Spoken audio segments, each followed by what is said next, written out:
going to walk you guys through how we did our post-reading questions. There's tons of skills built into our homework that'll be learned throughout the year. And one of them is literally reading directions.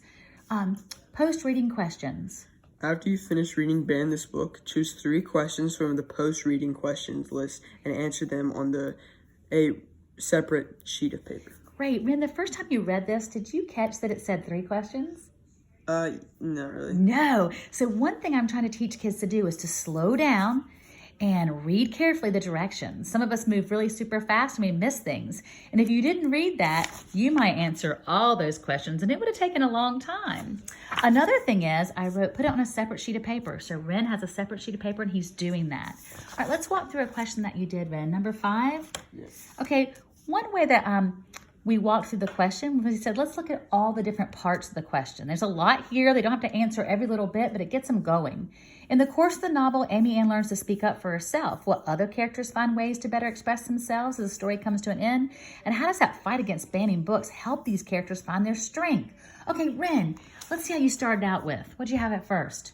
Amy Ann learns to speak up for herself. Whoa, the first thing he did was he added Amy Ann learns to speak up for herself. So we know when we read his answer what the question is all about. Great. For example, he's given a for example. That's always great. She speaks up to her parents about not having enough space. That's great. Now the question also asks us about other questions, so other characters that found better ways to express themselves. So what did you say? Trey also learns to express himself by telling Amy Ann how he is actually a good person, and he wasn't the person that banned the books. It was his mom. That's great. And I noticed what Ren did. He said Trey also, because first he talked about Amy Ann, and now he's talking about Trey.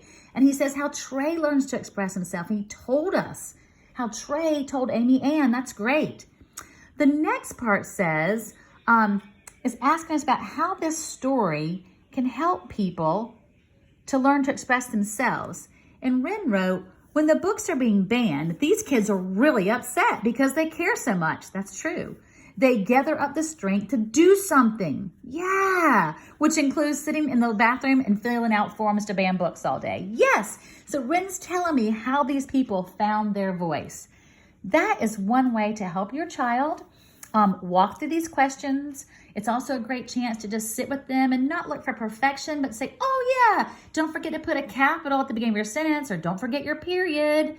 No, I wouldn't correct every spelling issue, but you could correct a few here or there. But yeah, if you choose to, you can use this as a teachable moment. We'll be practicing this in class as well, but just wanted to give you a little heads up.